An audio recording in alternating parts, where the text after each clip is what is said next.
Buenos días. Le damos la bienvenida a la casa de Dios. Qué bueno que podamos estar juntos, amén. Le damos la bienvenida a los que están en casa, que no han podido llegar, pero qué bueno que podamos imaginarlos ahí pendientes de este culto, de este culto de adoración a nuestro Dios, y que podamos estar siempre juntos, aunque no nos veamos físicamente, podamos sentir que desde ahí de casa también cantan, que también oran y que también comparten con nosotros este día, este gran día que venimos a alabar a nuestro Señor. Amén.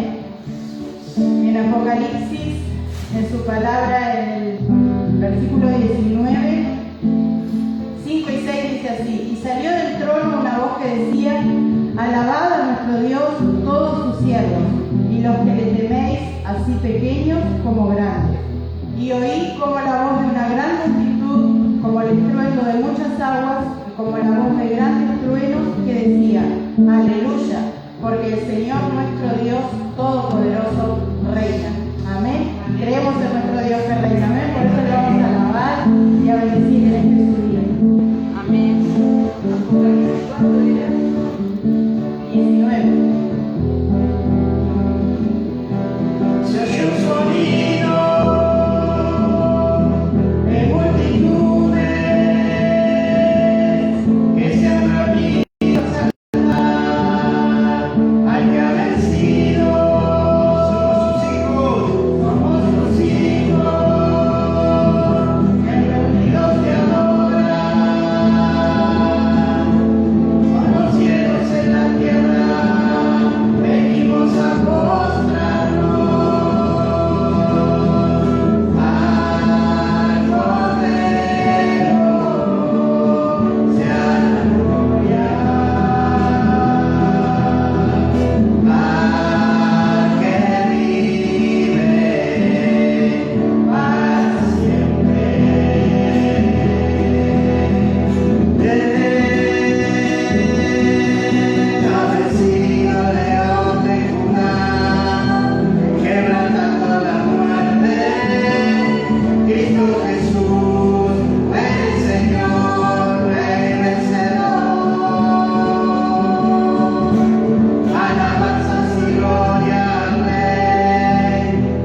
podamos estar aquí, amén. Amén.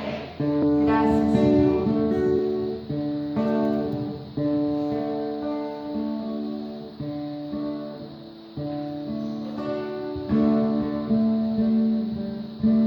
Fuiste el verbo en el principio,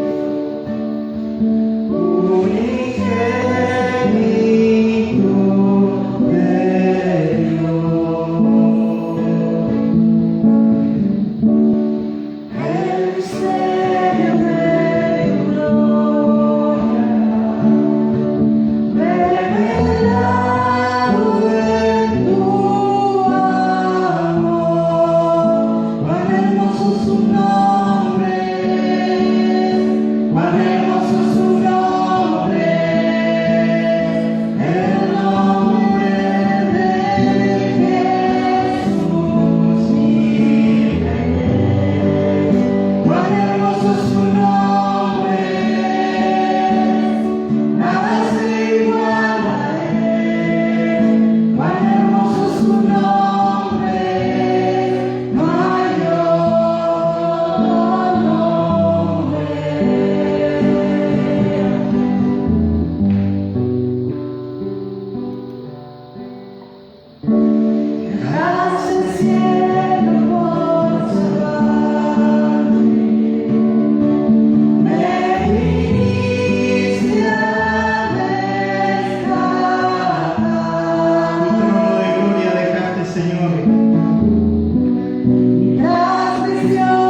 bendito eres, Padre. Majestuoso es tu nombre, mi Dios. Te alabamos y bendecimos. Y queremos darte gracias porque tú nos has cuidado y sabemos que has de cuidar de cada uno de nosotros. Oramos por las personas, Padre, que están allí en su casa y necesitan una palabra de aliento. Fiesamos, mi Dios, para decirle que tú eres lo mejor que tenemos en nuestras vidas. Que más allá de que pasemos aflicciones, tristezas, tú estás ahí para darnos la mano y no nos dejas solos. Por eso, que cada uno pueda clamar a ti en este día y decirte que quiere más de ti y que quiere tu presencia en su vida, mi Dios. Y tú harás todo como tú quieras, Padre. Bendito eres, mi Dios, en el nombre poderoso de Jesús. Te alabamos, Dios. Amén. Y amén. Gracias, Señor. Gracias, Padre. Gloria al Señor Jesús. Pueden tomar asiento. Bienvenidos. Qué lindo verles en la casa del Señor. Damos gracias a Dios por la presencia de cada uno de ustedes y que están con salud, ¿verdad? Gracias, ¿Están Señor. orando? Gloria a Dios por eso. Qué lindo es adorar juntos al Señor, ¿verdad? Damos gracias a Dios por esos dones que el Señor ha dado a Mónica, Juan Carlos, para que puedan estar guiándonos en la alabanza. Saludamos a los hermanos, a los amigos y hermanos que están desde su casa también, ¿verdad? Que bueno, han quedado allí. Les mandamos un abrazo grande, que Dios les bendiga, así como Él nos está bendiciendo a nosotros aquí. Y antes de compartir la palabra, ya lo hemos compartido en algunos de los grupos y eso, pero qué lindo lo que decía Mónica en cuanto le decíamos al Señor hace un momento, de que Él responde a la oración, ¿verdad? Y en esta semana recibimos el testimonio de Ángel, ¿verdad? Que muchos lo deben haber escuchado en el audio que pasó. Ángel es una persona, bueno, que Dios rescató realmente de un lugar muy oscuro, ¿verdad? Y la gracia del Señor fue tratando con su vida y él, bueno, se convirtió y empezó a caminar con el Señor. Pero Ángel en cierto momento, bueno, le diagnosticaron cáncer en el cuerpo, ¿verdad? Le extirparon un riñón. Luego aparecieron células cancerosas atrás de los pulmones, es decir, en varios lados. Y bueno, él siempre confiando en el Señor. Recuerdan los tiempos de oración que tuvimos con él aquí y todo eso. Y ya hace unos meses que le están en Montevideo por todo el tratamiento que le están haciendo, pero él nos contaba que en esta semana lo llamó el médico para darle la noticia, para confirmarle que ya no había ninguna célula cancerosa en su cuerpo. Y gloria a Dios por eso, ¿verdad? Gloria a Dios por los médicos, por la medicina, pero gloria a Dios por esa obra de sanidad que el Señor hizo en el cuerpo de Ángel, ¿verdad? Y así como en él tantas personas han recibido esa gracia, ese favor. Así que Dios lo hizo en el pasado, lo está haciendo hoy, lo seguirá haciendo en el futuro. Dios es un Dios que responde a la oración de sus hijos y para Dios nada es imposible. Amén.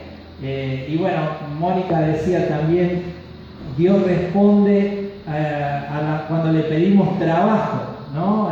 En un tiempo de crisis, en un tiempo donde las oportunidades laborales escasean, pero el Señor abre puertas de trabajo para sus hijos. Amén. ¿Verdad? Y en el caso de ella, sus dos hijas han recibido oportunidades de trabajo en este tiempo y como ella, tantos otros. Inclusive yo, ¿verdad? El Señor me ha bendecido con una oportunidad de trabajo. Sí. Gloria a Dios, gloria a Dios. No hay nada imposible para Dios, ¿verdad? A nivel de la tierra las cosas pueden estar moviéndose, sacudiéndose, pero el trono de Dios sigue estando firme, la autoridad y el poder de Dios sigue siendo el mismo y Él sigue abriendo puertas y abriendo caminos allí donde no lo hay. Así que qué bueno es que podamos desarrollar esa confianza en Dios, volcarla a la oración y como me quedó grabado, ¿verdad? Lo que Virginia nos enseñaba hace unos martes atrás. Por nada estéis afanosos, sino que todas nuestras peticiones sean conocidas, sean volcadas delante de Dios en oración. Y eso es lo que tenemos que hacer. Amén. Viniendo a la palabra de Dios, a lo que vamos a compartir hoy. Hoy vamos a estar hablando de 2 capítulos en el Evangelio de Mateo. Y nosotros hemos emprendido un viaje hace un par de semanas atrás, acompañando a Jesús en esa última semana antes de llegar a la cruz. Y hemos caminado con Él cuando empieza ese viaje y le anuncia a sus discípulos a lo que venía a Jerusalén. Él sabía perfectamente que Él venía a morir en una cruz, a ser entregado en sacrificio por los pecados de todos nosotros. Mateo 24. Y comenzando ese camino vimos lo que sucede en la ciudad de Jericó y en los alrededores de Jericó, cómo sana aquel ciego, cómo le extiende la gracia de salvación a Zaqueo, al jefe de los publicanos, ¿verdad? Y el domingo pasado estuvimos viendo ese momento donde Jesús sigue avanzando y llega a la ciudad de Jerusalén y entra a la ciudad de Jerusalén y allí todo aquel alboroto de exaltarlo, de Hosana y todas aquellas cosas que estuvimos viendo y todo lo que sucede inmediatamente cuando Jesús entra al templo y hay cosas que están mal y Él las corrige en ese día, ¿verdad? Pero luego, ahí creo que fue donde nos quedamos. Eso está ocurriendo un domingo y Jesús vuelve, algunos creen que a la casa de su amigo Lázaro, María y Marta, con quienes había cenado unas noches antes, y Jesús va a estar viniendo cada mañana a Jerusalén, al templo, para estar enseñando hasta que llegue el día en que Él va a ser apresado. Hay muchas cosas que van a empezar a suceder que están escritas allí en la Biblia. Por ejemplo, una de las mañanas Él pasa por al lado de una higuera que era solo hojas, no tenía fruto, y Él la maldice. Y a la tarde, cuando retornan, los discípulos se dan cuenta que la higuera que Jesús había maldecido se había secado. Y eso les llama la atención. Y Jesús aprovecha ese momento para hablar del poder de la oración. Algo que recién estábamos remarcando, ¿verdad? Él allí dice en el capítulo 21, por ejemplo, en el capítulo 21, versículo 21, de cierto os digo que si tuvieres fe y no dudares, no solo haréis esto de la higuera, sino que si a este monte dijeres, quítate y échate en el mar, será hecho. Y la enseñanza es lo que dice el versículo 22, y todo lo que pidieres en oración, creyendo, lo recibiréis. Qué interesante, ¿verdad? Qué enseñanza poderosa y alentadora para todos nosotros. La oración mueve la mano de Dios. La oración no queda sin respuesta. Ahora sí, vamos a señalar algo de este versículo. Tenemos que señalar esa palabra que Jesús incluye allí, ¿verdad? Todo lo que pidieres en oración, creyendo. La importancia de la fe, la importancia de no dudar. Santiago en su carta, él dice, el que pide pero duda en su corazón, no crea que va a recibir algo, no va a recibir nada. Es como la espuma, las olas del mar que van y vienen, es decir, y él dice, la persona que duda, que es inconstante, que confío y no confío, creo y no creo, es decir, no va a recibir nada. Y Jesús en cierta manera lo está señalando, ¿no? Todo lo que pidieres en oración, creyendo, Gracias. y esa es la condición, lo recibes. Y en esos días donde Jesús está yendo cada mañana y pasa todo el día allí en Jerusalén, en el templo, también nosotros vamos a leer que son tiempos de confrontación con los fariseos, los sacerdotes, los saduceos, con las personas religiosas. Ellos empiezan a buscarlo a Jesús, a querer confrontarlo, querer hacerles preguntas difíciles para poder acusarlo de algo. Recuerden que a esta altura ellos ya habían decidido que Jesús tenía que morir. Después de la resurrección de Lázaro, ellos se dan cuenta que todo el mundo se está yendo detrás de Jesús y ellos deciden dos cosas: Jesús tenía que morir y Lázaro tenía que morir. Entonces, este era el deseo del corazón. Ahora, ellos no podían simplemente matarlo, tenían que acusarlo de algo. Y es ahí que tienen todas estas conversaciones donde están buscando el acusarlo de algo, y las encontramos en la Biblia, las podemos leer. Ahora, en esta mañana nosotros nos vamos a centrar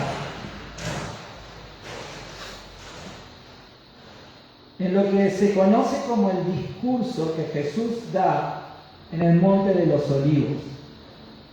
El discurso de los Olivos. Son palabras que Jesús directamente dirige a sus discípulos, y por eso creo que nosotros vamos a aprovechar bien el tiempo si las leemos y las meditamos también, porque somos discípulos de Él también, ¿verdad? Amén. Y creo que estas palabras son sumamente vigentes para nosotros, y tal vez hasta me atrevería a decir, son más vigentes para nosotros que para aquellos, porque estas palabras se refieren a los tiempos finales. Y yo creo que nosotros estamos mucho más cerca de los tiempos finales que lo que estaban aquellos. Entonces vamos a leer este pasaje y vamos a comenzar leyendo en Mateo capítulo 24. Y si Dios quiere vamos a poder leer el 24 y el 25. Dice así el primer versículo: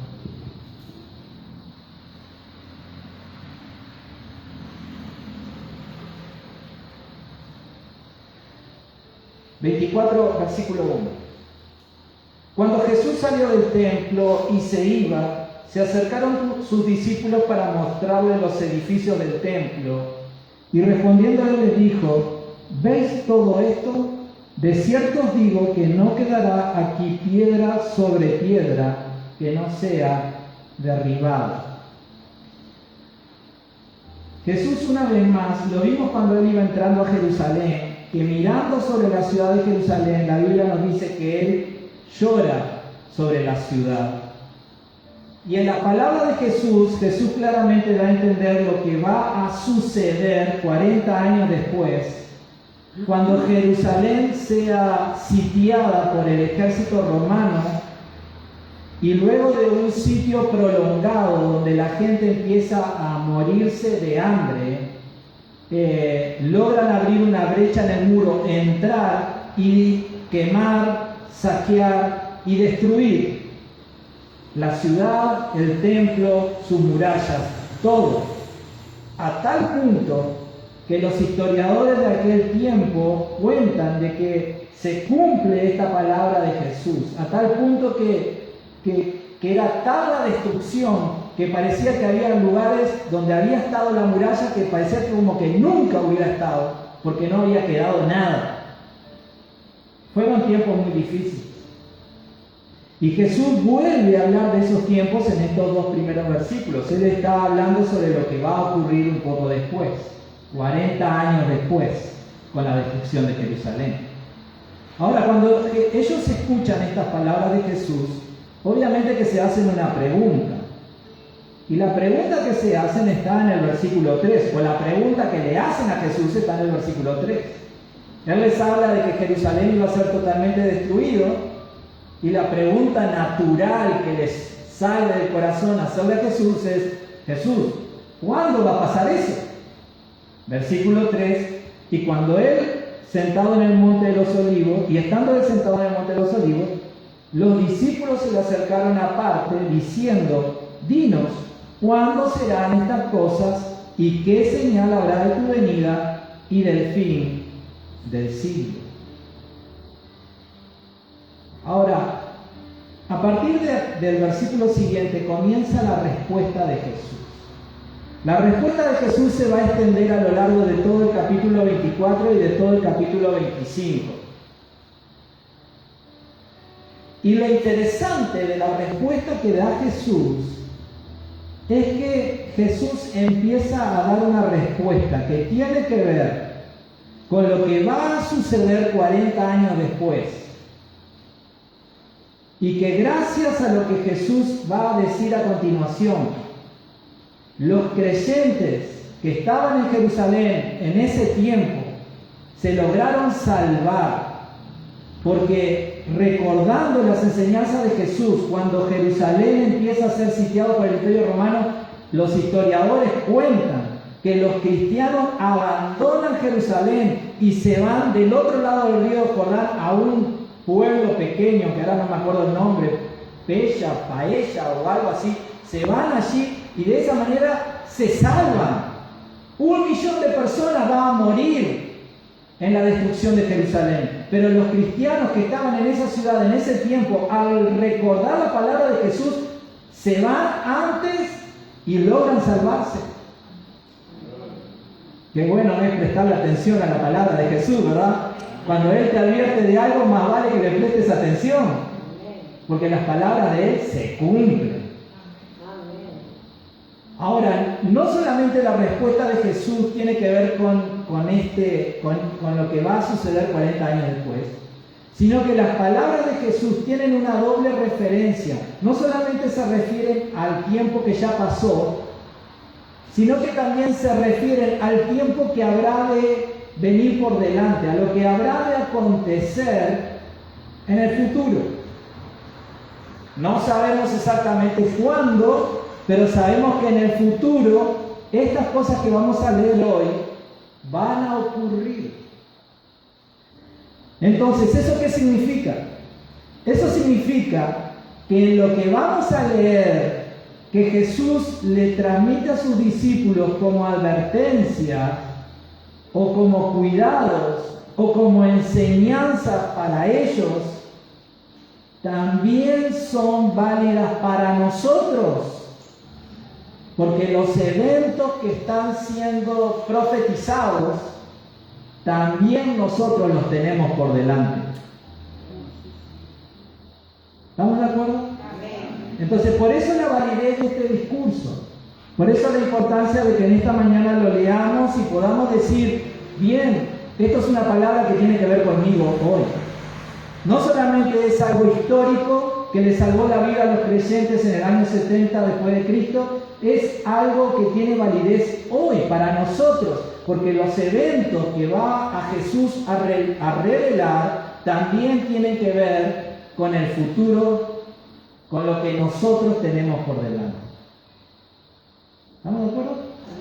Bueno, espero que en la casa cada uno también. Entonces vamos a leer la respuesta de Jesús. Ellos le preguntaron, Jesús, ¿cuándo va a pasar todo esto? En ese momento ellos estaban pensando en la destrucción de Jerusalén, en la destrucción del templo, que fue lo que Jesús les profetizó. Pero ya vimos, ahora Jesús va a empezar a hablarnos a nosotros también en su respuesta. Versículo 4 al 8. Y respondiendo Jesús les dijo, mirad que nadie os engañe, porque vendrán muchos en mi nombre diciendo, yo soy el Cristo, y a muchos engañarán. Y oiréis de guerra y rumores de guerra. Mirad que no os turbéis, porque es necesario que todo esto acontezca, pero aún no es el fin. Porque se levantará nación contra nación y reino contra reino, y habrá pestes y hambres y terremotos en diferentes lugares, y todo esto será principio de dolores. Jesús empieza a dar su respuesta y empieza a dar una revelación acerca del ambiente que habrá a nivel mundial, unas características a nivel mundial sobre toda la tierra. Y él aquí empieza a hablar de cosas que pasan comúnmente. Ha acontecido a lo largo de la historia de la humanidad que han habido guerras, ha sucedido a lo largo de la humanidad que han habido terremotos, ha sucedido a lo largo de la humanidad que han habido pestes. Pero lo que Jesús está queriendo decir que en los últimos tiempos estas cosas van a estar todas juntas.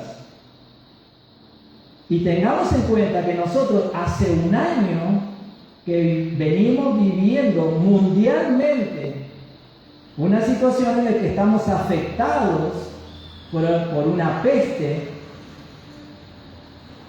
que es el COVID. Entonces, a nivel mundial, en los últimos tiempos, cuando nos estemos acercando al tiempo en que Jesús va a volver, esta va a empezar a ser una característica. Guerras, pestes, reinos contra reinos, hambres, terremotos en diferentes lugares, y todo esto será principio de dolores. Pero Jesús no solamente habla sobre el ambiente mundial antes que Él venga, también Él habla sobre el ambiente que habrá en la iglesia antes que Él venga. Y lo dice a partir del versículo 9 al 14. Entonces os entregarán a tribulación y os matarán, y seréis aborrecidos de toda la gente por causa de mi nombre. Muchos tropezarán entonces y se entregarán unos a otros, y unos a otros se aborrecerán. Y muchos falsos profetas se levantarán y engañarán a muchos. Y por haberse multiplicado la maldad, el amor de muchos se enfriará. Ya es malo lo que va a estar pasando en el mundo. Y cuando Jesús habla sobre la iglesia, también nos muestra que cosas malas van a estar pasando dentro de la iglesia. Allí Jesús está hablando de persecución. Allí Jesús está hablando de que muchos estarán abandonando la fe. Habla de que muchos estarán traicionándose unos a otros. Todo esto está ocurriendo dentro de la iglesia a la luz de lo que Jesús está revelando. Habrán falsos maestros, personas que enseñan cosas equivocadas y que apartan de la verdad al pueblo de Dios. Habrá abundancia de pecado. La maldad dice que se multiplicará. Y acuérdense que Jesús está hablando dentro del ámbito de la iglesia. Y todavía, por causa de todo esto que está ocurriendo dentro de la iglesia, el amor de muchos se enfriará. Recuerden que el amor es el principio base de toda la fe cristiana. Cuando le preguntaron a Jesús cuáles son los dos mandamientos más importantes, Jesús dijo: amarás a tu Dios con todo tu corazón, con toda tu alma, con todo tu ser, así también con tu prójimo. Y él mismo dijo: todo lo demás se desprende de estos dos. Es decir, son las dos bases, los dos pilares de la fe cristiana.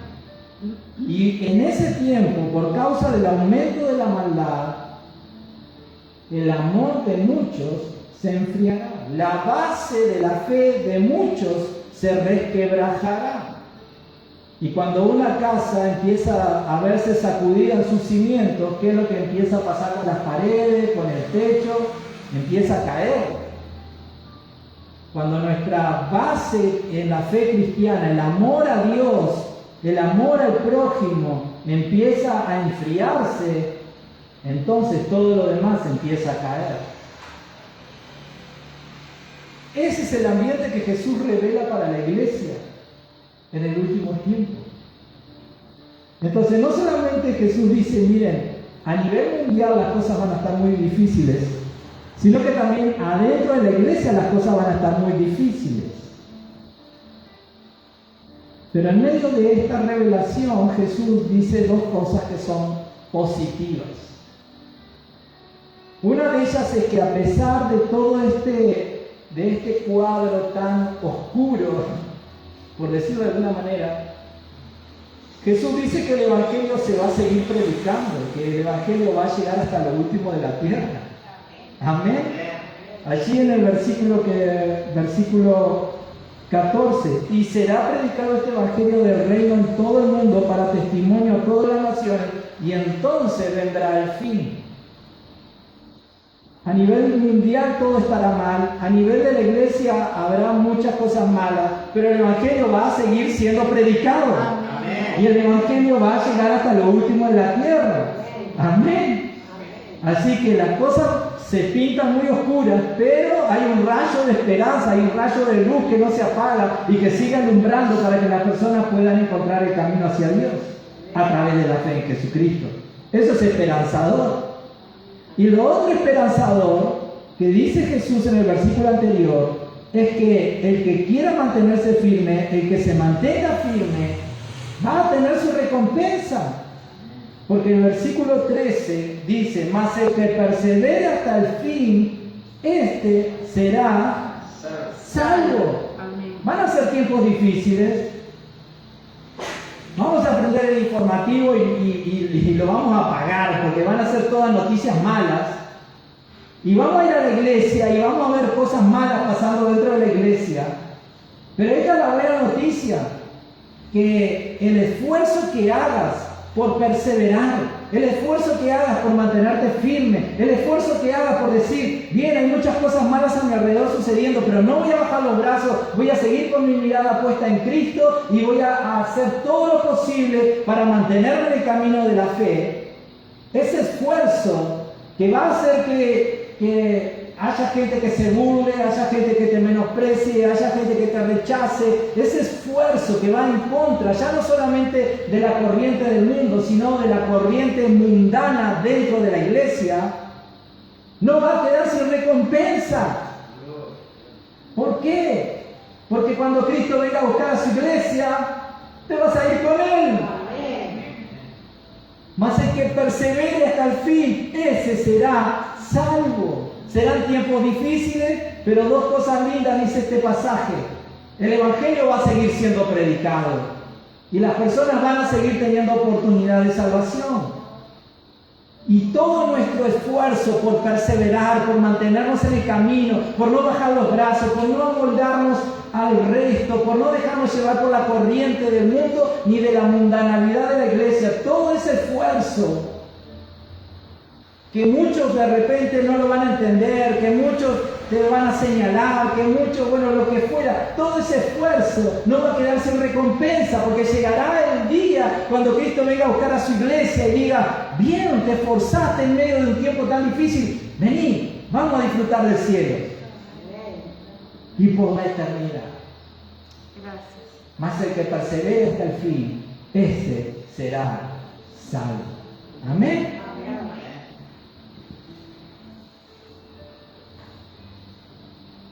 Obviamente que estas palabras tienen que ver con nosotros. Obviamente que estas palabras tienen que ver con la iglesia hoy. Pero Jesús sigue hablando con sus discípulos y les habla así en el versículo 15. Por tanto, cuando veáis en el lugar santo la abominación desoladora de que habló el profeta Daniel, el que lee entienda, entonces los que estén en Judea huyan a los montes, el que esté en la azotea no descienda para tomar algo de su casa, y el que esté en el campo no vuelva atrás para tomar su capa. Mas ay de los que estén en cinta y de las que críen en aquellos días, orad para que vuestra huida no sea en invierno ni en día de reposo. Porque habrá entonces gran tribulación, cual no ha habido desde el principio del mundo hasta ahora, ni la habrá. Y si aquellos días no fuesen acortados, nadie será salvo, mas por causa de los escogidos, aquellos días serán acortados. Entonces si algunos dijeren, mirad aquí está el Cristo, o mirad allí está, no lo creáis, porque se levantarán falsos cristos y falsos profetas y habrá grandes señales y prodigios, y harán grandes señales y prodigios, de tal manera que engañarán, si fuere posible, a uno de los escogidos. Ya os lo he dicho antes. Así que si os dijeren, mirad, está en el desierto, no salgáis, o mirad, está en los aposentos, no lo creáis, porque como el relámpago que sale del oriente y se muestra hasta el occidente, así será también la venida del Hijo del Hombre, porque donde quiera que estuviera el cuerpo muerto, allí se juntarán las águilas. Este pasaje es un pasaje que hay mucha interpretación sobre él, qué significa una cosa, significa otra. Yo simplemente lo que quiero decir en esta hora es un pasaje que está íntimamente ligado con el templo. En aquel tiempo el templo existía, hoy no.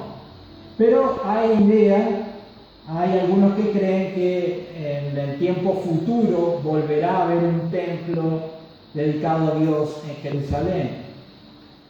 Ahora, para nosotros, si hay algo que quiero destacar para nosotros hoy, simplemente señalar lo que Jesús dice en el versículo 27. Porque como el relámpago que sale del oriente y se muestra hasta el occidente, así será también la venida del Hijo del Hombre. Recién vimos que Jesús habla de algunas señales, algunas características de los últimos tiempos, del ambiente mundial y del ambiente dentro de la iglesia antes de su venida.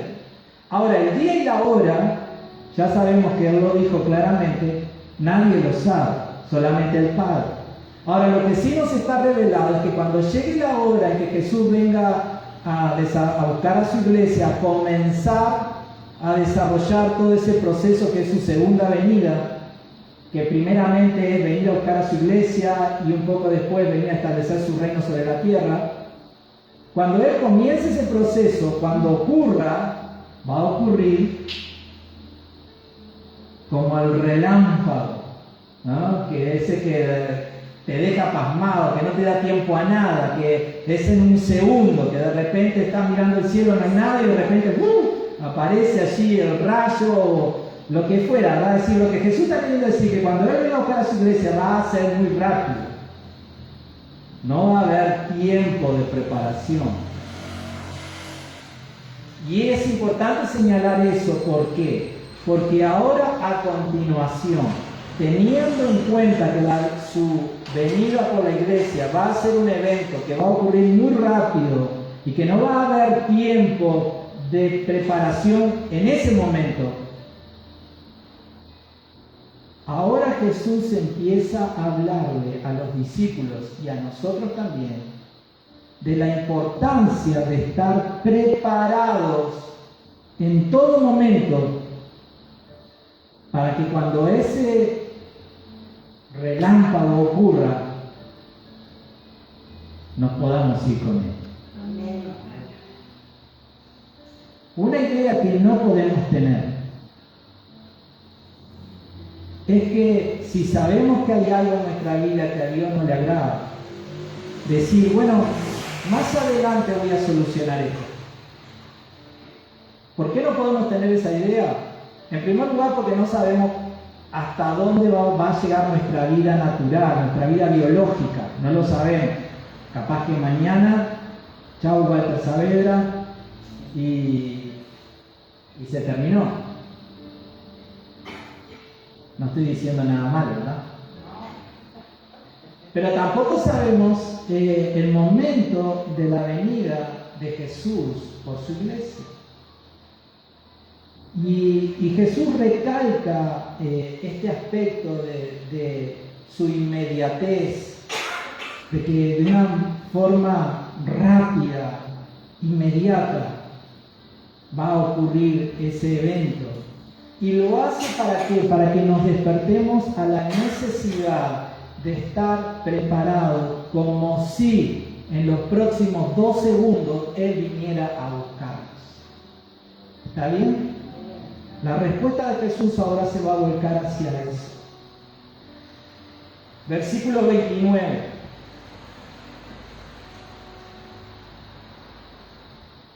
E inmediatamente después de la tribulación de aquellos días, el sol se oscurecerá y la luna no dará su resplandor, y las estrellas caerán del cielo y las potencias de los cielos serán conmovidas.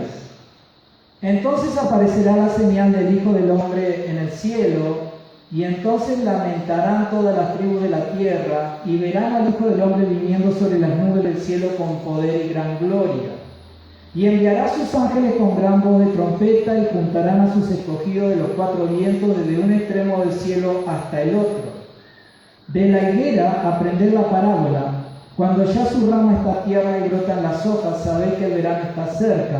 Así también vosotros, cuando veáis todas estas cosas, conoced que está cerca a las puertas. De cierto os digo que no pasará esta generación hasta que todo esto acontezca. El cielo y la tierra pasarán, pero mis palabras no pasarán. Pero del día y la hora nadie sabe, ni aun los ángeles de los cielos, sino solo mi Padre. Mas como en los días de Noé, así será la venida del Hijo del Hombre. Porque como en los días antes del diluvio estaban comiendo y bebiendo, casándose y dando en casamiento hasta el día en que Noé entró en el arca. Y no entendieron hasta que vino el diluvio y se los llevó a todos, así será también la venida del Hijo del Hombre. Entonces estarán dos en el campo, y el uno será tomado y el otro será dejado. Dos mujeres estarán moliendo en un molino, la una será tomada y la otra será dejada. Qué importante lo que está diciendo Jesús, ¿verdad? Porque habla de una responsabilidad individual. Qué interesante ese punto, ¿verdad? Verso 42. Velad pues, porque no sabéis a qué hora ha de venir vuestro Señor. Pero sabed esto, que si el padre de familia supiese a qué hora el ladrón había de venir, velaría y no dejaría minar su casa. Por tanto, también vosotros estad preparados, porque el Hijo del Hombre vendrá a la hora que no pensáis. ¿Quién es pues el siervo fiel y prudente, el cual puso su Señor sobre su casa para que les dé el alimento a tiempo? Bienaventurado aquel siervo al cual, cuando su Señor venga, le halle haciendo así. De cierto os digo que sobre todo su bienes le pondrá. Pero si aquel siervo malo dijera en su corazón: mi Señor tarda en venir, y comenzara a golpear a sus consiervos y aún a comer y a beber con los borrachos, vendrá el Señor de aquel siervo el día que éste no espera, y a la hora que no sabe, y lo castigará duramente, y pondrá su parte con los hipócritas. Allí será el lloro y el crujir de dientes. Es decir, la enseñanza de Jesús en todos estos versículos gira en torno a una sola cosa: estemos preparados. Preocupémonos por nuestra condición espiritual, para que cuando Él venga a buscar a su iglesia, estemos preparados para irnos con Él. Amén. Ya vimos que Él lo dijo claramente y lo vuelvo a repetir ahora: el día y la hora nadie la sabe, y el momento de su venida no va a ser con anuncio, va a ser fugaz, va a ser en un instante, en un abrir y cerrar de ojos. Entonces, no es que puedo esperar ese momento y cuando empiezo a sentir el ruido de que Jesús viene, ahí me tiro al piso y: Jesús, perdóname por todas las cosas malas que he hecho, ahora me arrepiento y te pido perdón.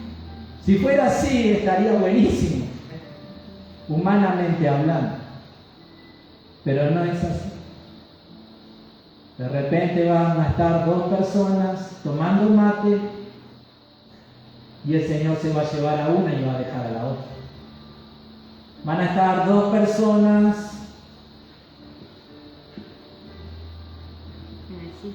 en el súper, y el Señor se va a llevar a una y va a dejar a la otra. El punto es que tenemos que estar preparados. Aquellos que conocemos un poco más la Biblia, que hemos leído en Génesis la historia de Noé, sabemos a lo que se refiere Jesús cuando dice: será como en los días de Noé. En aquellos tiempos, Noé le advirtió a la gente, estuvo un año hablándole a la gente, construyendo aquella arca para que todos tuvieran oportunidad de salvación. Llegó el día donde miles de animales entran a aquella arca y quedan allí, entra la familia de Noé, 7 días la puerta abierta, pero nadie entró. La gente estaba en sus asuntos, el sol brillaba sobre el cielo, nunca había llovido, todo estaba lindo, todo estaba hermoso y parecía que no había necesidad de nada y que cualquier palabra de juicio era impensada, pero de repente sucede algo, llega un momento determinado en el calendario de Dios donde Dios cierra la puerta del arca y empieza a llover. Y dice que la gente, cuando empieza a llover y el agua empieza a subir, corren hacia el arca, golpean la puerta, déjenos entrar, queremos entrar, queremos entrar. ¿Y qué es lo que sucede? La puerta se mantiene cerrada. No se preocuparon. Hicieron caso, oídos sordos a las advertencias. La puerta estuvo abierta 7 días. Podían haber entrado tranquilamente en cualquier momento.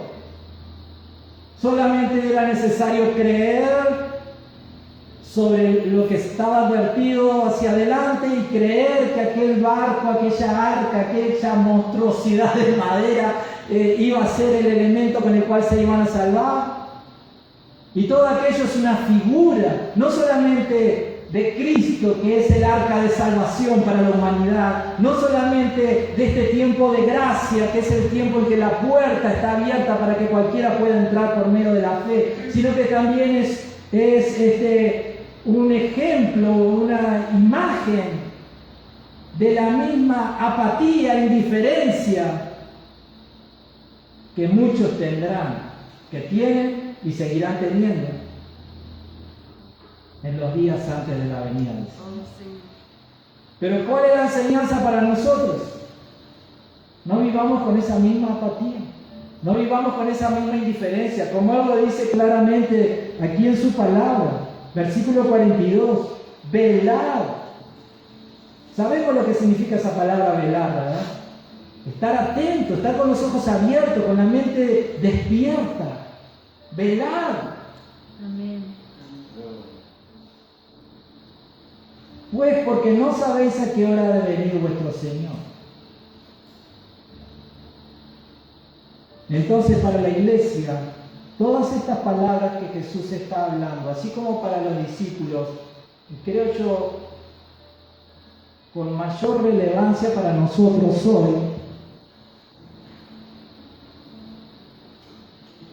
versículo 44, por tanto, también vosotros estad preparados, porque el Hijo del Hombre vendrá a la hora que no pensáis.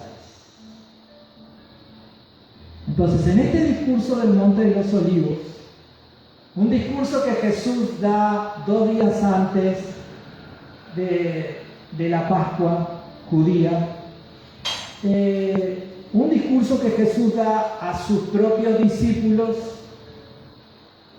es un discurso que nos advierte a nosotros sobre la actitud correcta frente a las cosas que la misma Biblia nos está revelando que habrán de suceder. No ignoramos nada de esto. Están reveladas y si no las sabíamos antes, las estamos sabiendo ahora. Entonces, frente a toda esta revelación, frente a todo este conocimiento, la actitud, estar velando. Hay una responsabilidad individual. Mi esposa será muy consagrada, orará, tendrá una comunión con el Señor espectacular, pero cuando venga a buscar a Cristo, yo no me voy a agarrar del talón de ella e irme con ella. Si ella se va a esperar, me agarro del talón y me voy. Es individual. Es individual. Yo tengo que preocuparme de mi vida espiritual. La iglesia está sirviendo, la iglesia está marchando, Dios responde al clamor de la iglesia. Gloria a Dios, soy parte de una iglesia que alegra el corazón del Señor. Gloria a Dios Dios por eso, pero ¿cómo estoy yo individualmente?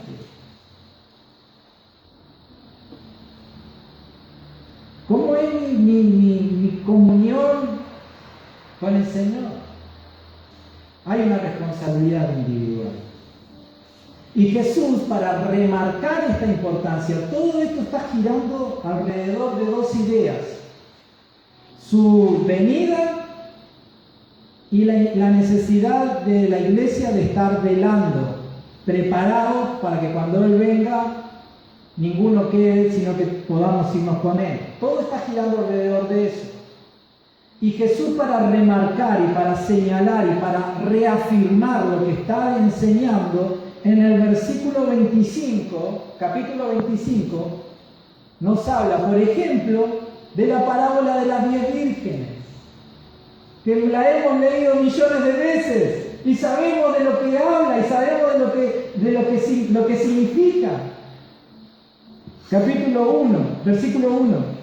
Entonces el reino de los cielos será semejante a 10 vírgenes que tomando sus lámparas salieron a recibir al esposo. 5 de ellas eran prudentes y 5 eran insensatas. Que no seamos nosotros de los insensatos, ¿no? Hicimos la representación acá en la iglesia nosotros. ¿Y usted qué representó? Y me pusieron de insensata. Pero era una representación. La representación. Las insensatas, tomando sus lámparas, no tomaron consigo aceite, mas las prudentes tomaron aceite en su vasija juntamente con sus lámparas. Es decir, todas las 10 sabían para lo que estaban, sabían lo que tenían que hacer. Las 10 sabían cuáles eran las precauciones que tenían que tomar, pero 5 no dieron corte, se despreocuparon. Habrán dicho, bueno, más adelante. Mas las prudentes tomaron aceite en su vasija juntamente con sus lámparas, y tardándose el esposo, cabecearon todas y se durmieron. Versículo 6, y a la medianoche se oyó un clamor: aquí viene el esposo, salid a recibirlo. Entonces todas aquellas vírgenes se levantaron y arreglaron sus lámparas, y las insensatas dijeron a las prudentes: dadnos de vuestro aceite porque nuestras lámparas se apagan. Recuerden que Jesús está usando esta parábola para ilustrar la enseñanza que ya vimos en el capítulo 24.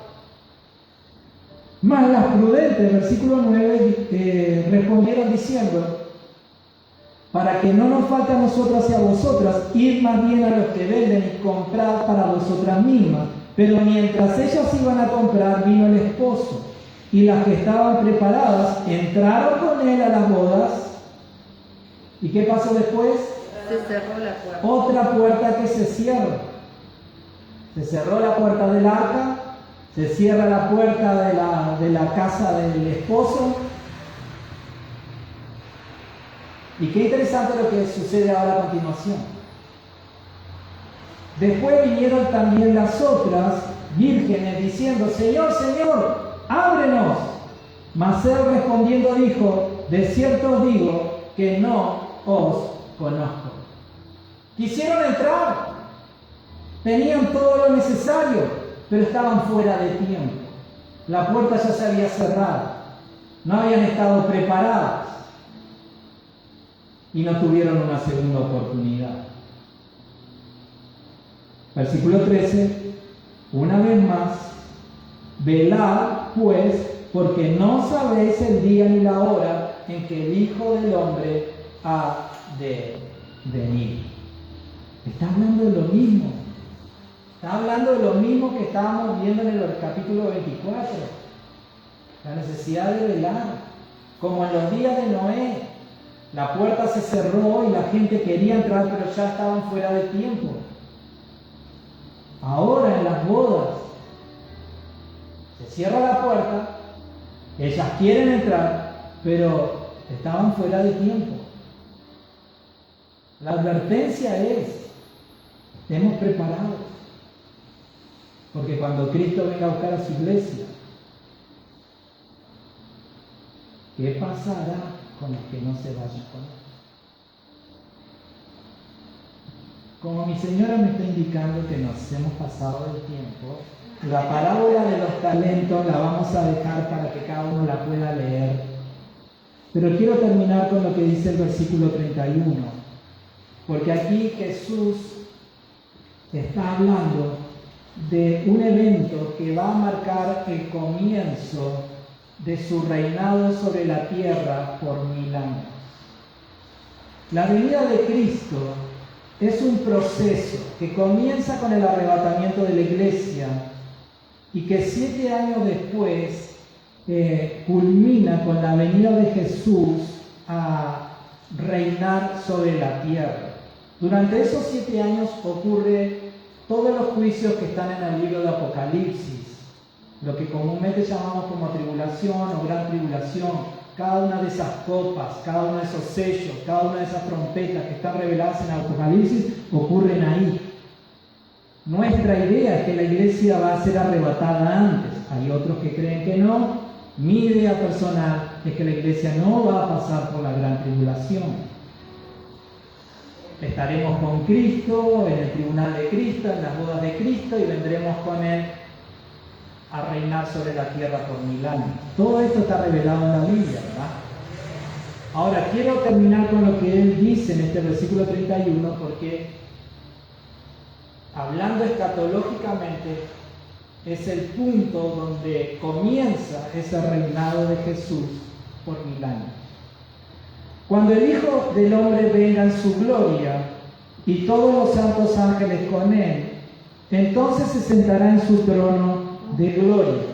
Esto lo pueden leer en Apocalipsis 19, esa visión de Jesús viniendo montado en un caballo blanco, con su ropa teñida en sangre y en su muslo escrito Rey de Reyes. Habla de ese momento. Y serán reunidas de él todas las naciones y apartará los unos de los otros como apartará el pastor de las ovejas de los cabritos, y pondrá las ovejas a su derecha y los cabritos a su izquierda. Entonces el rey dirá a los de su derecha: venid benditos de mi Padre, heredad del reino preparado para vosotros desde la fundación del mundo. Porque tuve hambre y me diste de comer, tuve sed y me diste de beber. Fui forastero y me recogiste, estuve desnudo y me cubriste, enfermo y me visitaste en la cárcel y viniste a mí. Entonces los justos le responderán diciendo: Señor, ¿cuándo te vimos hambriento y te sustentamos, o sediento y te dimos de beber? ¿Y cuándo te vimos forastero y te recogimos, o desnudo y te cubrimos? ¿O cuándo te vimos enfermo o en la cárcel y vinimos a ti? Y respondiendo el rey le dirá: de cierto digo que cuando lo hicisteis a uno de estos mis hermanos más pequeños, a mí me lo hiciste. Entonces dirá también a los de la izquierda: apartados de mí, malditos, al fuego eterno preparado para el diablo y sus ángeles. A esta altura el diablo ya fue atado y echado al lago de fuego, al lago de fuego. Porque tuve hambre y no me diste de comer, tuve sed y no me diste de beber. Fui forastero y no me recogiste, estuve desnudo y no me cubriste, enfermo y en la cárcel y no me visitaste. Entonces también ellos le responderán diciendo: Señor, ¿cuándo te vimos hambriento, sediento, forastero, desnudo, enfermo en la cárcel y no te servimos? Entonces le responderá diciendo: de cierto digo que cuando no lo hiciste a uno de estos más pequeños, tampoco a mí lo hiciste. E irán estos al castigo eterno y los justos a la vida eterna. Amén. Todo esto es un juicio que Jesús va a hacer sobre todas las personas que van a estar sobre la tierra cuando Él venga a comenzar su reinado sobre la tierra, un reinado que se va a extender durante 1000 años. Personalmente creo que en este punto la iglesia, la que fue arrebatada 7 años antes, simplemente va a estar junto con Cristo, no va a ser juzgada en este juicio del cual habla aquí. ¿Está bien? Pero bueno, simplemente quería leerlo para darle un punto final a este proceso que la Biblia nos habla de las cosas que van a estar ocurriendo en el futuro. En detalle, todo esto está en el libro de Apocalipsis. Esas copas, esos juicios, esas bestias, la marca, la famosa marca. ¿Qué será la marca? Todo eso está en el libro de Apocalipsis, que si Dios quiere lo vamos a leer juntos en el club de lectura, dentro de no mucho tiempo. Pero como enseñanza, como resumen para nosotros, la iglesia, Jesús ya nos ha revelado acerca de las cosas que van a ocurrir. En el cronograma de Dios hay eventos que están por ocurrir en el futuro. Ya nos dio algunas pistas, señales de cuando estemos llegando a esos días. Señales que tienen que ver con el mundo, pero señales que tienen que ver con la iglesia también. Ahora, la enseñanza siempre es que tenemos que estar velando, tenemos que estar preparados, tenemos que esforzarnos por no bajar los brazos, como lo leímos ahí al principio del capítulo 24, ¿verdad? El que se mantenga firme, ¿qué es lo que va a suceder? Más el versículo 13, más el que persevere hasta el fin, ese será salvo. Entonces la vida cristiana, por regla general, y más en los tiempos que estamos viviendo, debemos de ponerle ganas, debemos de preocuparnos por nuestra vida espiritual, por fortalecer nuestra fe, entender que hacia dónde va el mundo, hacia dónde van los tiempos.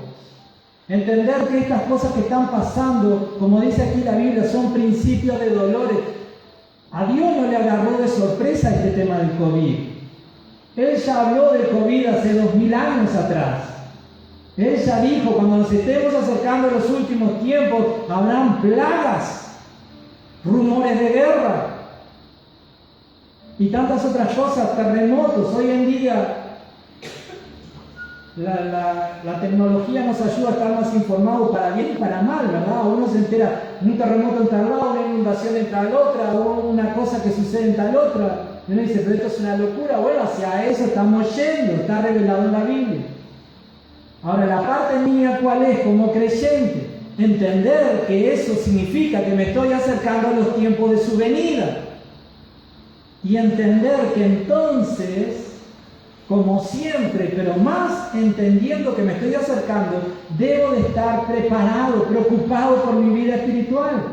Como lo están hoy ustedes aquí, ustedes están demostrando que están preocupados por su vida espiritual. Los hermanos que están desde su casa escuchando la transmisión están preocupados por su vida espiritual. Y debemos de esforzarnos en eso y de mantenernos firmes en eso. Si nos encuentra el tiempo de nuestra partida antes, bueno, nos vamos a ir bien. Y si Cristo viene a buscarnos, estando nosotros con los pies sobre la tierra, bueno, nos va a encontrar bien y nos vamos a ir con Él también. Amén. ¿Y qué pasa si me muero antes que venga Cristo? Y vas a resucitar antes que yo. Porque la Biblia dice que aquellos que están muertos en el Señor resucitarán primero y los que estén vivos serán transformados y nos juntaremos todos con el Señor. Así que no te vas a quedar. Te vas a encontrar con Jesús antes. Y ahí con la eternidad con el Señor. Y termino simplemente para dejar un gancho para la próxima semana. Cuando hubo, capítulo 26, versículo 1, cuando hubo acabado Jesús todas estas palabras, dijo a sus discípulos, sabéis que dentro de 2 días se celebra la Pascua y el Hijo del Hombre será entregado para ser crucificado. Y eso es lo que vamos a estar leyendo en los domingos que tenemos por delante. Si Dios quiere, el próximo domingo estaremos hablando de esa noche que Jesús pasa con sus discípulos en el aposento alto y tal vez algo del huerto de Getsemaní. Y luego estaremos hablando de la crucifixión, el arresto y la muerte de Jesús. Pero ¿sabemos cómo termina la historia? No termina con un Cristo muerto. Gloria a Dios por la cruz, porque allí se gesta nuestra salvación. Pero sabemos que ahí no termina la historia, porque luego de la cruz, ¿qué viene? La resurrección, la tumba vacía. De eso vamos a estar hablando también por delante. Y como lo estábamos diciendo el jueves, vamos a seguir un poquito más, porque luego que Jesús resucita, Él va a estar 40 días antes de su ascensión, transmitiéndoles palabras de enseñanza a los discípulos. Y vamos a ver si pescamos algo para nosotros también. ¿Qué les parece? Así que ese es el plan que tenemos por delante, a menos que Cristo venga antes a buscarnos. Vamos a orar. Padre, en el nombre de Jesús, te damos gracias por permitirnos tener este tiempo para adorarte aquí juntos en tu casa y con los hermanos que están de sus hogares. Gracias por esta casa espiritual, Señor amado, que te ofrece sacrificios de alabanza con sus labios. Y gracias por tu palabra, Señor, que nos enseña, nos instruye, nos abre los sentidos, la mente. Señor, ruego que en esta hora, Padre, el Espíritu Santo nos ayude a comprender lo que hemos escuchado, lo que hemos meditado. Señor Jesús, queremos estar preparados para cuando vengas a buscar a tu iglesia, Señor, podamos irnos contigo. Ayúdanos a estar velando. Ayúdanos, Señor, a no ser como esas vírgenes prudentes que cuando vino el esposo estaban listas para ir con él, que así también nosotros estemos listos para irnos contigo. Señor, y rogamos que por tu gracia y misericordia apresures los tiempos y pronto vengas a buscar a tu iglesia y pronto vengas a establecer tu reino sobre la tierra y a reinar sobre la tierra, Señor, mostrando tu gracia, tu poder, tu bondad sobre todas las naciones. Padre, en el nombre de Jesús, nos encomendamos a ti y rogamos que tú hagas que tu palabra fructifique en nuestro corazón. Y si alguno de nosotros estaba dormido, que esta palabra nos despierte, Padre, nos sacuda y nos ayude, Señor, a que podamos ser de aquellos esforzados, valientes, que en su perseverancia reciben la recompensa, el regalo de su salvación. Gracias, Padre. Gracias, Padre bueno. Y oramos, Señor, que no solamente ministres a nuestra mente, a nuestro espíritu, también a nuestro cuerpo, en nuestra economía te glorifiques, dando provisión. Oramos, Señor, por los hermanos que están pasando, cursando alguna forma de enfermedad, que tú los sanes, Dios. Por aquellos que están pasando por enfermedades difíciles, Señor, rogamos que tú los sanes, que manifiestes sobre ellos tu gracia, que tus obras de gracia se manifiesten en la vida, en la familia, en el hogar, en los matrimonios de cada uno de nosotros que confiamos en ti. Padre, te lo rogamos en el nombre de Jesucristo. Y en ti esperamos ese oportuno socorro, ese auxilio que nunca llega tarde. Gracias, Dios, porque tu voluntad es perfecta, es buena, es agradable para cada uno de nosotros. Te amamos, Dios, en el nombre de Jesús. Amén. Y amén. Dios te bendiga ricamente. ¿Tenemos una canción para terminar? ¿Sí? Dios te bendiga ricamente. Vamos a estar ofrendando, presentando, si hemos traído una ofrenda, vamos a estar presentándola. Y saludamos a los hermanos que están en su casa, les mandamos un abrazo grande. El martes vamos a estar con Facebook en la reunión de oración, el jueves también en el club de lectura y el próximo domingo, a menos que cambie algo, nos volvemos a encontrar aquí para adorar juntos al Señor. Amén. Le voy a pedir a Santi que me pueda ayudar a recoger la ofrenda. ¿Te animás a orar por la ofrenda? Y luego a pedir. Señor y Padre amado, gracias te damos, Dios, por este hermoso día que nos has regalado. Gracias por poder estar reunidos una vez más, escuchando tu palabra, aprendiendo cada vez más de ti, Dios, para que cuando tu venida podamos estar listos, preparados, Dios, para marchar contigo, Dios. Y en esta hora oramos especialmente por las ofrendas, seas tú bendiciendo las ofrendas y obrando en aquellos que no tienen trabajo, así como lo has hecho con mi sobrina, Dios, para que puedan ser abiertas las puertas, Dios, de un trabajito, Dios, para poder solventar los gastos de nuestros hogares. Dios, bendice ricamente estas ofrendas, Dios, y que podamos vivir un día a la vez, como dice una canción, Dios, que podamos realmente salir fortalecidos de aquí, Dios, y por tu palabra. Y bendice este día, Dios, ricamente. En el nombre de Cristo Jesús, mi alma te alaba y te adora. Gracias por este tiempo. Quédate con nosotros. Amén y amén. Gracias, Señor. Y nos vamos cantando esa canción como hacía alusión de la palabra del pastor ahí, de las vírgenes y las lámparas de aceite. Con aceite mi vida se